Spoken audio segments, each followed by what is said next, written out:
ನಮಸ್ಕಾರ ಫ್ರೆಂಡ್ಸ್, ನಾನು ಡಾಕ್ಟರ್ ಚಂದ್ರಶೇಖರ್ ಸರ್ಜಾ, ನಿಮ್ಮ life style physician. Cholesterol problem ಅಥವಾ ಟ್ರೈಗ್ಲಿಸರೈಡ್ಸ್ ಪ್ರಾಬ್ಲಮ್ ನೋಡಿ, ಇತ್ತೀಚೆಗಂತೂ ಸರ್ವಸಾಮಾನ್ಯವಾಗಿ ಎಲ್ಲರಲ್ಲೂ ಒಂದು ತುಂಬಾ ಭಯ ಹುಟ್ಟಿಸೋದು ಅಂತ ಹೇಳಿದ್ರೆ ಈ ಹೃದಯ ಸಂಬಂಧಿ ಪ್ರಾಬ್ಲಮ್ಗಳು. ಇತ್ತೀಚೆಗಂತೂ ತುಂಬಾ ಸೆಲೆಬ್ರಿಟೀಸ್ಗಳು, ತುಂಬಾ ಯಂಗ್ಸ್ಟರ್ಸ್, ತುಂಬಾ ಫಿಟ್ನೆಸ್ ಎಂಥೂಸಿಯಾಸ್ಟಿಕ್ಸ್ ಎಲ್ಲ ಈ ಹೃದಯ ಸಂಬಂಧಿ ಕಾಯಿಲೆಗೆ ತುತ್ತಾಗ್ತಾ ಇದ್ದಾರೆ. ಹಾಗಾಗಿ ಪ್ರತಿಯೊಬ್ಬರಿಗೂ ಒಂದು ಗಾಬರಿ. ಯಾರೇ ಒಂದು ಸೆಲೆಬ್ರಿಟಿ ತಿರೋದಾಗ್ಲೂ ಹಾರ್ಟ್ ಅಟ್ಯಾಕ್ ಇಂದ ಅಥವಾ ತಮ್ಮ ಫ್ಯಾಮಿಲಿಯಲ್ಲೇನೋ ಅಥವಾ ತಮ್ಮ ಫ್ರೆಂಡ್ ಸರ್ಕಲ್ ಅಲ್ಲೋ ಯಾರೋ ಹೋದಾಗ ನನಗೆ ಸುಮಾರು ಕಾಲ್ಗಳು ಬರ್ತವೆ.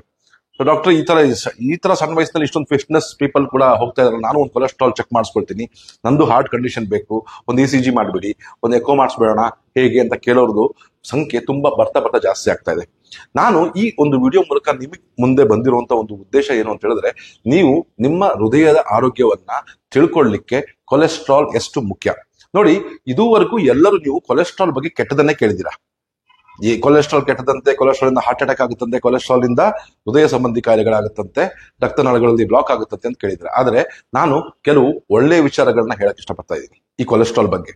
ಇತ್ತೀಚೆಗೆ ಆಗಿರುವಂತ ಕೆಲವು ನಿವೆಸ್ಟ್ ಸಂಶೋಧನೆಗಳ ಪ್ರಕಾರ ಕೊಲೆಸ್ಟ್ರಾಲ್ ಜಾಸ್ತಿ ಇದ್ದರೆ ಮನುಷ್ಯನ ಆರೋಗ್ಯ ಚೆನ್ನಾಗಿರುತ್ತೆ ಅಂತ ಒಂದು ಸೈಂಟಿಫಿಕ್ ಪ್ರೂವ್ ಆಗಿದೆ. ನಿಮ್ಮಲ್ಲಿ ಸಾಕಷ್ಟು ಜನಕ್ಕೆ ಇದೊಂದು ವಿರೋಧವಾಗಿ ವ್ಯಕ್ತವಾಗಬಹುದು ಅಥವಾ ನೀವು ಅದನ್ನ ಕನ್ಫ್ಯೂಸ್ ಆಗ್ಬಹುದು. ಆದ್ರೆ ಈ ಕನ್ಫ್ಯೂಷನ್ ನ ತೆಗೆದುಹಾಕ್ಲಿಕ್ಕೆ ನಾನು ಈ ವಿಡಿಯೋದಲ್ಲಿ ಇಷ್ಟಪಡ್ತೇನೆ. ನೋಡಿ ವೀಕ್ಷಕರೇ, ಕೊಲೆಸ್ಟ್ರಾಲ್ ಅನ್ನೋದು ನಮ್ಮ ದೇಹಕ್ಕೆ ಬಹಳ ಮುಖ್ಯವಾಗಿ ಬೇಕಾಗಿರುವಂತ ಒಂದು ಕಾಂಪೌಂಡ್ ಅಂತ ಹೇಳ್ಬೋದು. ಈ ಕೊಲೆಸ್ಟ್ರಾಲ್ ಉತ್ಪಾದನೆ ಮಾಡೋದು ನಾವು ಯಾವುದೋ ಒಂದು ಆಹಾರ ತಗೊಂಡ್ಬಿಡ್ತೀವಿ, ನಾವು ಇವಾಗ ಬೆಣ್ಣೆ ತಿಂದ್ಬಿಡ್ತೀವಿ, ತುಪ್ಪ ತಿಂದ್ಬಿಡ್ತೀವಿ, ಎಣ್ಣೆ ತಿಂದ್ಬಿಡ್ತೀವಿ ಅಂತ ಅಲ್ಲ. ಆಕ್ಚುಲಿ ಈ ಕೊಲೆಸ್ಟ್ರಾಲ್ ಉತ್ಪಾದನೆ ಮಾಡುವಂತ ಒಂದು ಶಕ್ತಿ ನಮ್ಮ ದೇಹದ ಪ್ರತಿಯೊಂದು ಜೀವ ಕಣಗಳಲ್ಲೂ ಇದೆ. ಅದು ಫಸ್ಟ್ ಅರ್ಥ ಮಾಡ್ಕೋಬೇಕು ನಾವು.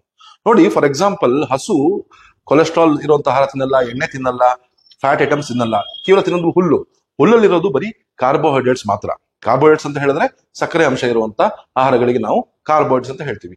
ಈ ಕಾರ್ಬೋಹೈಡ್ರೇಟ್ಸ್ ನಮ್ಮ ಲಿವರ್ ನಲ್ಲಿ ಹೋಗಿ ಕನ್ವರ್ಟ್ ಆಗಿ ಅದು ಕೊಲೆಸ್ಟ್ರಾಲ್ ಆಗಿ ಮಾರ್ಪಾಡಾಗುತ್ತೆ. ನಮ್ಮ ಪ್ರತಿಯೊಂದು ಜೀವಕೋಶಗಳಿಗೂ ಕೂಡ ಕೊಲೆಸ್ಟ್ರಾಲ್ ಅವಶ್ಯಕತೆ ಇದೆ. ಬಹಳ ಮುಖ್ಯವಾಗಿ ಬ್ರೈನ್. ನೋಡಿ, ಇಂಡಿಯಾದಲ್ಲಿ ನೀವು ಯಾರನ್ನೇ ನೋಡಿಬೇಕಾದ್ರೆ 200ರಿಂದ 230 ಮ್ಯಾಕ್ಸಿಮಮ್ ರೇಂಜ್, 180ರಿಂದ 200 ತನಕ ಇರುತ್ತೆ. ಆದ್ರೆ ಟೋಟಲ್ ಕೊಲೆಸ್ಟ್ರಾಲ್ ಜಾಸ್ತಿ ಇರೋದು ನಿಮ್ಮ ಲಿಪಿಡ್ ಪ್ರೊಫೈಲ್ ನೀವು ನೋಡಿದಿರಾ? ಇಲ್ಲ, ಯಾವಾಗ್ಲೂ ನಾರ್ಮಲ್ಲೇ ಇರ್ತದೆ ಆಕ್ಚುಲಿ. ಆದ್ರೂ ಕೂಡ ಹಾರ್ಟ್ ಡಿಸೀಸ್ ಜಾಸ್ತಿ ಆಗ್ತದೆ. ನೋಡಿ, ಕೊಲೆಸ್ಟ್ರಾಲ್ ನಾನು ಯಾಕೆ ಹೇಳ್ತೀನಿ ಅಂತ ಹೇಳಿದ್ರೆ, ಈ ಕೊಲೆಸ್ಟ್ರಾಲ್ ಕಡಿಮೆ ಮಾಡ್ಲಿಕ್ಕೆ ಈಗ 200-210 ಆದ ತಕ್ಷಣ ಹೋಗ್ಬಿಟ್ಟು ಸ್ಟಾಟಿನ್ಸ್ ಅನ್ನೋ ಒಂದು ಮೆಡಿಸಿನ್ಸ್ ತಗೊಂಡ್ಬಿಟ್ಟು ಕೊಲೆಸ್ಟ್ರಾಲ್ ನ ಕಡಿಮೆ ಮಾಡಕ್ ಟ್ರೈ ಮಾಡ್ತಿರಲ್ಲ, ಅದು ತಪ್ಪು ಅಂತ ನಾನು ಹೇಳ್ತೇನೆ. ಯಾಕೆ ಅಂತ ಹೇಳಿದ್ರೆ, ಈ ಕೊಲೆಸ್ಟ್ರಾಲ್ ಲೆವೆಲ್ಸ್ 170-150 ರೇಂಜ್ಗಿಂತ ಕಡಿಮೆ ಬಂದಾಗ ತುಂಬಾ ಪ್ರಾಬ್ಲಮ್ ಸ್ಟಾರ್ಟ್ ಆಗುತ್ತೆ. ಹೀಗೆ ಒಬ್ರು ನನ್ನ ಒಂದು ಲೇಡೀಸ್ ಒಬ್ರು ಸ್ವಲ್ಪ ದಿನಗಳ ಹಿಂದೆ ನನ್ನ ಹತ್ರ ಬಂದಿದ್ರು. ಆಕ್ಚುಲಿ ಚೆಕ್ ಮಾಡಿ ಬರ್ತಾ ನನಗೆ ಯಾಕೋ ಮರುವು, ಏನು ಜ್ಞಾಪಕ ಇಟ್ಕೊಳಕ್ ಆಗ್ತಾ ಇಲ್ಲ, ಯಾವುದೇ ಒಂದು ಕೆಲಸದಲ್ಲೂ ಫೋಕಸ್ ಮಾಡಕ್ ಆಗ್ತಾ ಇಲ್ಲ, ಕಾನ್ಸಂಟ್ರೇಷನ್ ಕಡಿಮೆ ಇದೆ, ಹಾಗೆ ಹೀಗೆ ಅಂತ ಹೇಳಿದಾಗ, ಮತ್ತೆ ಅವರೆಲ್ಲ ಟೆಸ್ಟ್ ಮಾಡಿಸ್ಕೊಂಡಿದ್ದೀನಿ ಅಂತ ಹೇಳ್ಬಿಟ್ಟು ಅವ್ರು ಲಿಪಿಡ್ ಪ್ರೊಫೈಲ್ ಚೆಕ್ ಮಾಡಿ ನೋಡಿದಾಗ, ಅದರಲ್ಲಿ ಇದ್ದಿದ್ದವ್ರದ್ದು 140-145 ತನಕ ಇರುತ್ತೆ ಕೊಲೆಸ್ಟ್ರಾಲ್. ಅಂದ್ರೆ ಕೊಲೆಸ್ಟ್ರಾಲ್ ಲೆವೆಲ್ಸ್ ವಾಸ್ ಲೋ. ಈ ಲೋ ಇದ್ರೆ ಏನಾಗುತ್ತೆ ಅಂತ ಹೇಳಿದ್ರೆ, ಈ ಬುದ್ಧಿಶಕ್ತಿಯ ಪ್ರಮಾಣಗಳು, ಈ ತರ ಪ್ರಾಬ್ಲಮ್ಗಳು ಸ್ಟಾರ್ಟ್ ಆಗ್ತಾ ಹೋಗುತ್ತೆ. ಎರಡನೇದು ಚರ್ಮದ ಕಾಯಿಲೆಗಳು. ಈ ಕೊಲೆಸ್ಟ್ರಾಲ್ ನಮ್ಮ ಚರ್ಮದಕ್ಕೆ ತುಂಬಾ ಮುಖ್ಯವಾದ ಒಂದು ಅಂಶ. ನಮ್ಮ ಚರ್ಮ ಲಸ್ಟ್ರಸ್ ಆಗಿರ್ಬೇಕು, ಒಂದು ಶೈನಿ ಆಗಿರ್ಬೇಕು, ತುಂಬಾ ಯಂಗ್ ಆಗಿರ್ಬೇಕು, ಲವಲವಿಕೆಯಿಂದ ಇರಬೇಕು ಅಂದ್ರೆ ನಮ್ಮ ಚರ್ಮದಲ್ಲಿ ಬೇಕಾಗಿರುವಂತದ್ದು ಕೊಲೆಸ್ಟ್ರಾಲ್. ಸೊ ಈ ಚರ್ಮ ಡ್ರೈನೆಸ್ ಆಗುವಂಥದ್ದು ಇವೆಲ್ಲ ಈ ಕೊಲೆಸ್ಟ್ರಾಲ್ ಕಡಿಮೆ ಆದ್ರೆ ಬರುತ್ತೆ. ಮತ್ತೆ ಇನ್ನೊಂದು ಹಾರ್ಮೋನ್ ಇಂಬ್ಯಾಲೆನ್ಸಸ್. ನಮ್ಮ ದೇಹದಲ್ಲಿ ಆಗುವಂತ ಹಾರ್ಮೋನ್ಗಳು ಮಾಡಲ್ಪಟ್ಟಿರುವುದೇ ಈ ಕೊಲೆಸ್ಟ್ರಾಲ್ ಇಂದಾಗಿ. ಸೊ ಹಾಗಾಗಿ ಈ ಹಾರ್ಮೋನ್ ನಲ್ಲಿ ವ್ಯತ್ಯಾಸಗಳಾಗೋದು ಕೂಡ ಈ ಕೊಲೆಸ್ಟ್ರಾಲ್ ಲೆವೆಲ್ಸ್ ಲೋ ಆದಾಗ. ಹಾಗಾಗಿ ಸ್ವಲ್ಪ ಕೊಲೆಸ್ಟ್ರಾಲ್ ಲೆವೆಲ್ಸ್ ನೀವು ಜಾಸ್ತಿ ಮಾಡಿದ ತಕ್ಷಣ ನೀವು ಕಡಿಮೆ ಮಾಡ್ಕೊಳ್ಳೋಕೆ ಟ್ರೈ ಮಾಡ್ತಿರಲ್ಲ, ಅದು ತಪ್ಪು ಅಂತ ಹೇಳಲಿಕ್ಕೆ ಒಂದು ಇಷ್ಟಪಡ್ತೀರಿ. ಹಾಗಾದ್ರೆ ನೀವು ಕನ್ಫ್ಯೂಸ್ ಆಗಿ ಕೇಳ್ಬೋದು, ಸರ್ ಎಲ್ಲರೂ ಕೊಲೆಸ್ಟ್ರಾಲ್ ಕೆಟ್ಟದು ಅಂತ ಹೇಳ್ತಾರೆ, ನೀವು ಒಳ್ಳೇದು ಅಂತ ಹೇಳ್ತಿದ್ರ, ಹಾಗಾದ್ರೆ ಇಷ್ಟೊಂದು ಹಾರ್ಟ್ ಡಿಸೀಸ್ ಯಾಕೆ ಬರ್ತದೆ, ಕೊಲೆಸ್ಟ್ರಾಲ್ ಇದ್ದಾನೆ ಅಲ್ವಾ ಅಂತ. ವೀಕ್ಷಕರೇ, ನೀವು ಲಿಪಿಡ್ ಪ್ರೊಫೈಲ್ ನ ಸರಿಯಾಗಿ ಅರ್ಥ ಮಾಡ್ಕೋಬೇಕು. ಇಲ್ಲಿ ನೀವು ನಿಮ್ಮ ಲಿಪಿಡ್ ಪ್ರೊಫೈಲ್ ನ ತಗೊಂಡಾಗ ಅದ್ರಲ್ಲಿ 4 ಅಂಶ ಇರುತ್ತೆ. ಒಂದು ಕೊಲೆಸ್ಟ್ರಾಲ್ ಇರುತ್ತೆ, ಒಂದು HDL ಅಂಶ ಇರುತ್ತೆ, ಇನ್ನೊಂದು ಟ್ರೈಗ್ಲಿಸರೈಡ್ಸ್ ಅಂತ ಇರುತ್ತೆ, ಮತ್ತೆ ಇನ್ನೊಂದು LDL ಅಂತ ಇರುತ್ತೆ. ನೀವೆಲ್ಲ ನೋಡಿರ್ಬೋದು ನಿಮ್ಮ ಒಂದು ಲಿಪಿಡ್ ಪ್ರೊಫೈಲ್ ನ, ಸಾಮಾನ್ಯವಾಗಿ ಎಲ್ಲ ಇರುತ್ತೆ. ಇದರಲ್ಲಿ ಟೋಟಲ್ ಕೊಲೆಸ್ಟ್ರಾಲ್ ನೀವು ಯಾರನ್ನ ನೋಡಿದ್ರೆ ಅಂತ ಹೇಳ್ದಂಗೆ ಯಾರ್ದು ತುಂಬಾ ಹೈ ಹೋಗಿರಲ್ಲ. ಇಂಡಿಯಾದಲ್ಲಂತೂ ಬೇರೆ ದೇಶಗಳಿಗೆ ಕಂಪೇರ್ ಮಾಡಿದ್ರೆ ನಮ್ಮ ದೇಶದಲ್ಲಿ ಕೊಲೆಸ್ಟ್ರಾಲ್ ಲೆವೆಲ್, ಟೋಟಲ್ ಕೊಲೆಸ್ಟ್ರಾಲ್ ಕಡಿಮೆ ಇರುತ್ತೆ. ಆದರೆ ಇಲ್ಲಿ ಮುಖ್ಯವಾಗಿ ಬರುವಂತದ್ದು HDL, ಹೈ ಡೆನ್ಸಿಟಿ ಲಿಪೋಪ್ರೋಟೀನ್. ಇದಕ್ಕೆ ನಾವೇನು ಗುಡ್ ಕೊಲೆಸ್ಟ್ರಾಲ್ ಅಂತ ಕರಿತೀವಿ, ಇದರ ಕೊರತೆನೆ ಮುಖ್ಯವಾಗಿ ಈ ಒಂದು ಹಾರ್ಟ್ ಡಿಸೀಸ್ ಬರಕ್ ಕಾರಣ. ಈ HDL ಅನ್ನೋದು ನಮ್ಮ ಹಾರ್ಟ್ ನ ಪ್ರೊಟೆಕ್ಟ್ ಮಾಡಕ್ಕಿರುವಂತ ಒಂದು ಮಿಲಿಟರಿ ಸಿಸ್ಟಮ್ ಇದ್ದಂಗೆ. ಈಗ ನೋಡಿ, ನಮ್ಮ ದೇಶವನ್ನ ಕಾಪಾಡಬೇಕು ಅಂತ ಮಿಲಿಟರಿ ಅವ್ರು ಏನಂತ ಹೇಳಿದ್ರೆ, ಕೆಟ್ಟದನ್ನೆಲ್ಲ ತೆಗೆದಾಕ್ತಾ ಇರ್ತಾರಲ್ವಾ ಹೊರಗಡೆ ನುಸುಳುಕೋರನ್ನ. ಅದೇ ರೀತಿ ಕೆಟ್ಟ ಕೊಲೆಸ್ಟ್ರಾಲ್ ಅಂದ್ರೆ ಲೋ ಡೆನ್ಸಿಟಿ ಲಿಪೋಪ್ರೋಟೀನ್ ಮತ್ತು ಟ್ರೈಗ್ಲಿಸರೈಡ್ಸ್ ಏನು ನಮ್ಮ ರಕ್ತನಾಳಗಳು ಅಂಟಿರುತ್ತೆ, ಆ ರಕ್ತನಾಳಗಳಲ್ಲಿ ಅಂಟಿರುವಂತ ಕೆಟ್ಟ ಕೊಲೆಸ್ಟ್ರಾಲ್ ನ ತೆಗೆದು ಹಾಕ್ಬಿಟ್ಟು ಲಿವರಿಗೆ ತಗೊಂಡೋಗಿ ಡೈಜೆಸ್ಟ್ ಮಾಡಿ ಹೊರಗಡೆ ಹಾಕುವಂತ ಕೆಲಸನ ಈ ಹೈ ಡೆನ್ಸಿಟಿ ಲಿಪೋಪ್ರೋಟೀನ್ ಮಾಡುತ್ತೆ. ಈ ಹೈ ಡೆನ್ಸಿಟಿ ಲಿಪೋಪ್ರೋಟೀನ್ಸ್ ಸಾಧಾರಣವಾಗಿ 60ಕ್ಕಿಂತ ಜಾಸ್ತಿ ಇರಬೇಕು. 60ಕ್ಕಿಂತ ಜಾಸ್ತಿ ಇದ್ದಲ್ಲಿ ನಿಮ್ಮ ಹಾರ್ಟ್ ಹೆಲ್ತಿ ಆಗಿದೆ ಅಂತ ಅರ್ಥ. ಆದ್ರೆ ನಿಮ್ಮ ಲಿಪಿಡ್ ಪ್ರೊಫೈಲ್ ನೋಡಿದಾಗ ನಿಮ್ಮ HDL ಯಾವಾಗಲೂ ಕಡಿಮೆ ಇರುತ್ತೆ. 35ರಿಂದ 45 ತನಕ ಇದ್ರೆ ಓಕೆ, ಅಂದ್ರೆ ಬಾರ್ಡರ್ ಲೈನ್ ಅಂತ ಹೇಳ್ತೀವಿ.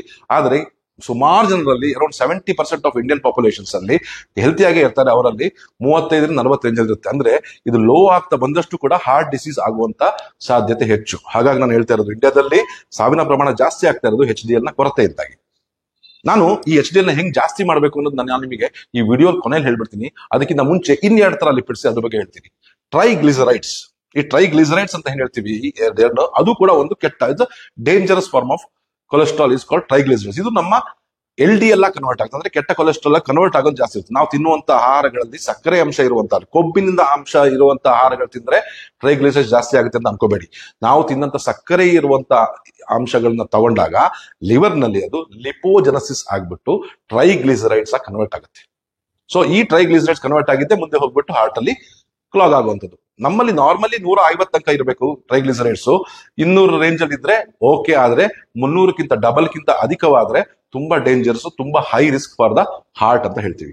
ಅದೇ ರೀತಿ 4ನೇದು LDL, low density lipoprotein. So ಇದು ಕೂಡ ಒಂದು ಡೇಂಜರಸ್ ಫಾರ್ಮ್. ಅದರಲ್ಲಿ LDL ಅಲ್ಲೂ 3 ತರ ಇರುತ್ತೆ. ಒಂದು ಸ್ಮಾಲ್ LDL, ಅಷ್ಟಾಗಿ ನಾವು ತಲೆ ಕೆಡ್ಸ್ಕೊಳ್ಬೇಕಾಗಿದ್ದಿಲ್ಲ, ತುಂಬಾ ಅದೇನು ತೊಂದರೆ ಕೊಡಲ್ಲ. 2ನೇ ಬರುತ್ತೆ ಲಾರ್ಜ್ LDL ಅಂತ ಬರುತ್ತೆ, ಅದು ಸ್ವಲ್ಪ ಬರಿ ಮಾಡ್ಕೊಳ್ಳೋ ವಿಷಯನೇ. ಆದ್ರೆ 3ನೇದು ಒಂದಿದೆ, ಅದು ಆಕ್ಸಿಡೈಸ್ಡ್ LDL. ಆಕ್ಸಿಡೈಸ್ಡ್ ಅಂತ ಹೇಳಿದ್ರೆ ಆಮ್ಲೀಕರಣಗೊಂಡಂತ LDL ಕೊಲೆಸ್ಟ್ರಾಲ್ ಇದೆಯಲ್ಲ, ಅದು ನಮ್ಮ ಹಾರ್ಟಿಗೆ ಹೋಗಿ ಅಂಟಿಕೊಳ್ಳಕ್ಕೆ ಶುರು ಆಗುತ್ತೆ, ರಕ್ತನಾಳಗಳನ್ನ ಬ್ಲಾಕ್ ಮಾಡುತ್ತೆ. ಈ ಆಕ್ಸಿಡೈಸ್ಡ್ LDL ಜಾಸ್ತಿ ಆಗುವಂಥದ್ದು ಸಾಧಾರಣವಾಗಿ ಅತಿಯಾದ ಕಾರ್ಬೋಹೈಡ್ರೇಟ್ಸ್ ಅಂಶ ತಿನ್ನೋದ್ರಿಂದ, 2ನೇದಾಗಿ ನೀವು ಯೂಸ್ ಮಾಡುವಂತ ವೆಜಿಟೇಬಲ್ ಆಯಿಲ್ಸ್ ಇಂದ. ವೆಜಿಟೇಬಲ್ ಆಯಿಲ್ಸ್ ಅಂತ ಹೇಳಿದ್ರೆ ನೀವೇನು ಯೂಸ್ ಮಾಡ್ತಿರಲ್ಲ ಇವಾಗ ಅಡುಗೆಗೆ, ಕರಿಯಕ್ಕೆ, ಡೀಪ್ ಫ್ರೈಗೆ, ಇದನ್ನ ಆಲ್ರೆಡಿ ಪ್ರೀ ಹೀಟೆಡ್ ಆಗಿರುವಂತ ಒಂದು ವೆಜಿಟೇಬಲ್ ಆಯಿಲ್ ನ ಮತ್ತೆ ಮತ್ತೆ ಹೀಟ್ ಮಾಡೋದ್ರಿಂದ ಏನಾಗುತ್ತೆ, ರೀಹೀಟ್ ಮಾಡೋದ್ರಿಂದ ಅದು ಓವರ್ ಆಗಿ ಆಕ್ಸಿಡೈಸ್ ಆಗ್ಬಿಟ್ಟು ಅದು ನಮ್ಮ ಟ್ರಾನ್ಸ್ ಫ್ಯಾಟ್ಸ್ ಆಗಿ ಕನ್ವರ್ಟ್ ಆಗ್ಬಿಟ್ಟು ನಮ್ಮ ರಕ್ತನಾಳಗಳಿಗೆ ಅಂಟ್ಕೊಳ್ತವೆ. ಸೊ ಈಗ ನಮ್ಗೆ ಏನ್ ಗೊತ್ತಾಯ್ತು, ನಮ್ಮ ಲಿಪಿಡ್ ಪ್ರೊಫೈಲ್ ನೋಡಿದ್ರೆ ಇಷ್ಟೆಲ್ಲ ಸರಿಯಾಗಿರ್ಬೇಕು. ಡೇಂಜರಸ್ ಫಾರ್ಮ್ ಅಂತ ಹೇಳಿದ್ರೆ ಟ್ರೈಗ್ಲಿಸರೈಡ್ಸ್ ಜಾಸ್ತಿ ಇರಬೇಕು, LDL ಕೂಡ ಜಾಸ್ತಿ ಇರಬೇಕು, ಮತ್ತು HDL ಕಡಿಮೆ ಇರಬೇಕು, ಅವಾಗ ಡೇಂಜರಸ್. ಆದ್ರೆ ನಿಮ್ಮ HDL ಜಾಸ್ತಿ ಇದ್ಬಿಟ್ಟು, ಟೋಟಲ್ ಕೊಲೆಸ್ಟ್ರಾಲ್ ಜಾಸ್ತಿ ಇದ್ಬಿಟ್ಟು, LDL ಕೂಡ ಜಾಸ್ತಿ ಇದ್ರೆ ನಿಮ್ಮ ಹೃದಯ ಅಷ್ಟೊಂದು ರಿಸ್ಕಿ ಅಲ್ಲ. ಸೊ ಹಾಗಾಗಿ ನೀವು ಇಲ್ಲಿ ಅರ್ಥ ಮಾಡ್ಕೊಳ್ಳೋದು ಒಂದೇ ಒಂದು ವಿಷಯ ಏನಂತ ಹೇಳಿದ್ರೆ, ನಿಮ್ಮ ಲಿಪಿಡ್ ಪ್ರಾಬ್ಲಮ್ ಸರಿಯಾಗಿ ಅರ್ಥ ಮಾಡ್ಕೊಳ್ಳಿ. ಟೋಟಲ್ ಕೊಲೆಸ್ಟ್ರಾಲ್ ಜಾಸ್ತಿ ಆದ ತಕ್ಷಣ ಅದನ್ನ ಕಡಿಮೆ ಮಾಡಕ್ಕೆ ಸ್ಟಾಟಿನ್ಸ್ ಅನ್ನುವಂತ ಮೆಡಿಸಿನ್ಸ್ ಗಳು ಕೊಡ್ತಾರೆ ಸಾಧಾರಣವಾಗಿ. ಅದು ಕೊಟ್ಟಾಗ ಏನಾಗುತ್ತೆ ಅಂದ್ರೆ, ಅದು ಕೇವಲ ನಿಮ್ಮ ಟ್ರೈಗ್ಲಿಸರೈಡ್ಸ್ ನ ಕೊಲೆಸ್ಟ್ರಾಲ್ ಕನ್ವರ್ಟ್ ಮಾಡುವಂತ ಒಂದು ಎನ್ಸೈಮ್, ಒಂದು ಕಿಣ್ವ ಏನಿದೆ, HMG CoA ರಿಡಕ್ಟೇಸ್ ಅಂತ ಒಂದು ಎನ್ಸೈಮ್ ಇದೆ, ಅದನ್ನ ಅದು ತಡೆ ಹಿಡಿಯುತ್ತೆ. ಹಾಗಾಗಿ ನಿಮ್ಮ ಟ್ರೈಗ್ಲಿಸರೈಡ್ಸ್ ಕೊಲೆಸ್ಟ್ರಾಲ್ ಕನ್ವರ್ಟ್ ಆಗಲ್ಲ. ನೀವು 4 ದಿನ ನೀವು ತಗೊಳ್ತಿರೋ ಟ್ರೈಗ್ಲಿಸರೈಡ್ಸ್ ಸ್ಟಾಟಿನ್ಸ್ ನ ಬಿಟ್ಟು ನೋಡಿ, ನಿಮ್ಮ ಕೊಲೆಸ್ಟ್ರಾಲ್ ಲೆವೆಲ್ಸ್ ಜಾಸ್ತಿ ಆಗಿರುತ್ತೆ. ಇದು ಇಷ್ಟು ಸಡನ್ ಆಗಿ ಮತ್ತೆ ಇದು ಕೂಡ ಒಂದು ವಿಡ್ರಾವಲ್ ಸಿಂಪ್ಟಮ್ಸ್ ಅಂತಾನೆ ಕೂಡ ಹೇಳ್ಬೋದು. ಹಾಗಾಗಿ ಈ ತರ ಒಂದು ಅನ್ಯಾಚುರಲ್ ಆಗಿ ಸಣ್ಣದಾಗಿ ಕೊಲೆಸ್ಟ್ರಾಲ್ ಜಾಸ್ತಿ ಆದ ತಕ್ಷಣ ಸ್ಟಾಟಿನ್ಸ್ ಮೊರೆ ಹೋಗೋಕ್ಕಿಂತ ನಿಮ್ಮ HDL ಲೆವೆಲ್ಸ್ ನ ಜಾಸ್ತಿ ಮಾಡ್ಕೋಬೇಕು. HDL ಲೆವೆಲ್ಸ್ ನ ಜಾಸ್ತಿ ಹೇಗ್ ಮಾಡ್ಕೋಬೇಕು ಅಂತ ಒಂದೊಂದಾಗಿ ನಾನು ನಿಮಗೆ ಹೇಳ್ತೀನಿ, ಕೇಳಿ. ಇದಕ್ಕೆ ಫಸ್ಟ್ ಟೆಕ್ನಿಕ್ ಏನಂತ ಹೇಳಿದ್ರೆ, ಅವಾಯ್ಡ್ ಸೆಡೆಂಟರಿ ಲೈಫ್ ಸ್ಟೈಲ್. ತುಂಬಾ ಕುತ್ಕೊಂಡೇ ಇರುವಂತ ಒಂದು ಇದನ್ನ ಮಾಡಬೇಡಿ, ಮೂವ್ ಮಾಡ್ತಾ ಇರಿ ನಿಮ್ಮ ಬಾಡಿನಲ್ಲಿ. ನೋಡಿ, ಸುಮಾರು ಸ್ಟಡೀಸ್ ಏನ್ ಪ್ರೂವ್ ಆಗಿದೆ ಅಂತ ಹೇಳಿದ್ರೆ, ಪ್ರತಿದಿನ ಅಟ್ಲೀಸ್ಟ್ 20ರಿಂದ 30 ನಿಮಿಷ ವಾಕೋ, ಜಾಗೋ, ಸೈಕ್ಲಿಂಗೋ, ಎಕ್ಸಸೈಸ್, ಏನೋ ಒಂದು ಫಿಸಿಕಲ್ ಆಕ್ಟಿವಿಟಿನ ವಾರದಲ್ಲಿ 5 ದಿನ ಮಾಡೋದ್ರಿಂದ HDL ಲೆವೆಲ್ಸ್ ಜಾಸ್ತಿ ಆಗುತ್ತೆ ಅಂತ ಹೇಳ್ಬಿಟ್ಟು ಸೈಂಟಿಫಿಕಲಿ ಪ್ರೂವ್ ಆಗಿದೆ. ಹಾಗಾಗಿ ಒಂದು ಒಳ್ಳೆಯ ಎಕ್ಸಸೈಸ್ ರೂಟೀನ್ ಇಟ್ಕೊಳ್ಳೋದು ಒಳ್ಳೇದು. 1. 2ನೇದು, ಒಳ್ಳೆಯ ಕೊಬ್ಬಿನ ಅಂಶ ಇರುವಂತಹ ಆಹಾರಗಳನ್ನ ತಗೋಬೇಕು. ಅದರಲ್ಲೂ ಕೂಡ ಎಸ್ಪೆಷಲಿ ಒಮೆಗಾ 3 ಫ್ಯಾಟಿ ಆಸಿಡ್ಸ್ ಅಂತ ಹೇಳಿದ್ರೆ ಫಿಶ್ ಆಯಿಲ್ ಅಂತ ಸಿಗ್ತವೆ. ಅದು ವೆಜಿಟೇರಿಯನ್ಸ್ ಆಗಿದ್ದಲ್ಲಿ ನೀವು ಈ ಅವಕಾಡೋ ಅಂತ ಏನ್ ಬರುತ್ತೆ, ಬಟರ್ ಫ್ರೂಟ್, ಬೆಣ್ಣೆ ಹಣ್ಣು ಅಂತ ಹೇಳ್ತಾರೆ, ಅದರಲ್ಲೂ ಕೂಡ ಒಮೆಗಾ 3 ರಿಚ್ ಇರುತ್ತೆ. ಫ್ಲಾಕ್ಸ್ ಸೀಡ್ಸ್, ಅಗಸೆ ಬೀಜದಲ್ಲಿ ಹೆಚ್ಚು ನಿಮಗಿರುತ್ತೆ. ಚಿಯಾ ಸೀಡ್ಸ್ ಅಂತ ಬರುತ್ತೆ, ಅದರಲ್ಲೂ ಕೂಡ ಒಮೆಗಾ 3 ಫ್ಯಾಟಿ ಆಸಿಡ್ಸ್ ಬರುತ್ತೆ. ಈ ಫ್ಲಾಕ್ಸ್ ಆಯಿಲ್ ಸಪ್ಲಿಮೆಂಟ್ ಸಿಗುತ್ತೆ. ಈ ತರ ತಗೊಂಡ್ಬಿಟ್ಟು ನೀವು ಒಮೆಗಾ 3ಯ ಪ್ರಮಾಣವನ್ನ ನಿಮ್ಮ ದೇಹದಲ್ಲಿ ಹೆಚ್ಚಬೇಕು. ಮತ್ತು 3ನೇ ಒಂದು ಮುಖ್ಯ ಏನಂತ ಹೇಳಿದ್ರೆ, ಈ ಒಮೆಗಾ 6 ನ ಕಡಿಮೆ ಮಾಡಬೇಕು. ಒಮೆಗಾ 6 ಮತ್ತು ಒಮೆಗಾ 3 ಬ್ಯಾಲೆನ್ಸ್ ಅಲ್ಲಿ ಇದ್ರೆ ಮಾತ್ರ ಹಾರ್ಟ್ ಚೆನ್ನಾಗಿರುತ್ತೆ. HDL ಲೆವೆಲ್ಸ್ ಲೋ ಮಾಡ್ಲಿಕ್ಕೆ ಈ ಒಮೆಗಾ 6 ಕಾರಣ. ಈ ಒಮೆಗಾ 6 ಅಂತ ಹೇಳಿದ್ರೆ, ನೀವು ವೆಜಿಟೇಬಲ್ ಆಯಿಲ್ಸ್ ನ, ಪ್ರೀ ಹೀಟೆಡ್ ವೆಜಿಟೇಬಲ್ಸ್ ಆಯಿಲ್ಸ್ ನ ರೀಹೀಟ್ ಮಾಡಿ ಕುಕ್ ಮಾಡೋದ್ರಿಂದ ಈ HDL ಲೆವೆಲ್ಸ್ ಜಾಸ್ತಿ ಆಗುತ್ತೆ. ಮತ್ತು 3ನೇದಾಗಿ ಒಳ್ಳೆಯ ಹಣ್ಣುಗಳು. ಈ ಸೀಬೆ ಹಣ್ಣಲ್ಲಿ ಒಳ್ಳೆ ಒಂದು ಸಾಲ್ಯುಬಲ್ ಫೈಬರ್ ಇರುತ್ತೆ. ನೀವು ಡ್ರ್ಯಾಗನ್ ಫ್ರೂಟ್ ಅಂತ ಹೇಳ್ತಾರೆ, ಅದರಲ್ಲೂ ಕೂಡ ಸಾಲ್ಯುಬಲ್ ಫೈಬರ್ ಇರುತ್ತೆ. ಬೆಂಡೆಕಾಯಿನಲ್ಲಿ ಜಾಸ್ತಿ ಯೂಸ್ ಮಾಡೋದ್ರಿಂದ ಕೂಡ ನೀವು ನೋಡಿರ್ಬೋದು, ಸುಮಾರು ಸ್ಟಡೀಸ್ ನೋಡಿ, ಬೆಂಡೆಕಾಯಿ ಮೇಲೆ ಕೂಡ ಒಳ್ಳೆ ಕೊಲೆಸ್ಟ್ರಾಲ್ ಜಾಸ್ತಿ ಮಾಡ್ಲಿಕ್ಕೆ ತುಂಬಾ ಸ್ಟಡೀಸ್ ಪ್ರೂವ್ ಆಗಿದೆ. ಯಾಕಂದ್ರೆ ಅದರಲ್ಲೂ ಕೂಡ ಸಾಲ್ಯುಬಲ್ ಫೈಬರ್ ಅಂಶ ಜಾಸ್ತಿ ಇರುತ್ತೆ. ಈ ಬಾಳೆಕಾಯಿನಲ್ಲಿ ಕೂಡ ಸಾಲ್ಯುಬಲ್ ಫೈಬರ್ ಜಾಸ್ತಿ ಇರುತ್ತೆ. ಸೊ ಈ ಸಾಲ್ಯುಬಲ್ ಫೈಬರ್ ಅಂಡ್ ಫರ್ಮೆಂಟೇಬಲ್ ಫೈಬರ್ ನಮ್ಮ ದೇಹಕ್ಕೆ ಹೋದಾಗ ಅದು short chain fatty acid convert ಮಾಡಿಬಿಟ್ಟು ನಮ್ಮ ದೇಹದಲ್ಲಿ ಗುಡ್ ಕೊಲೆಸ್ಟ್ರಾಲ್ ನ ಉತ್ಪಾದನೆಯನ್ನ ಜಾಸ್ತಿ ಮಾಡುತ್ತೆ. ಹಾಗಾಗಿ HDL ಲೆವೆಲ್ಸ್ ನ ಜಾಸ್ತಿ ಆಗಿರಿ, ನಿಮ್ಮ ಹೃದಯ ಸೇಫ್ ಆಗಿರುತ್ತೆ ಅನ್ನೋ ಒಂದು ಅರ್ಥಕೊಂಡು ನೀವು ನಿಶ್ಚಿಂತೆಯಾಗಿರ್ಬೋದು. ಇದೇ ತರ ಮತ್ತೊಂದು ವಿಡಿಯೋಂದಿಗೆ ನಿಮ್ಮನ್ನ ಭೇಟಿ ಮಾಡ್ತೇನೆ. ನಮ್ಮನ್ನ ಪ್ರೋತ್ಸಾಹ ಮಾಡಲಿಕ್ಕೆ ಖಂಡಿತವಾಗ್ಲೂ ನಮ್ಮ ಚಾನೆಲ್ನ ಸಬ್ಸ್ಕ್ರೈಬ್ ಮಾಡಿ ನಮಗೆ ಪ್ರೋತ್ಸಾಹ ನೀಡಿ. ನಮಸ್ಕಾರ.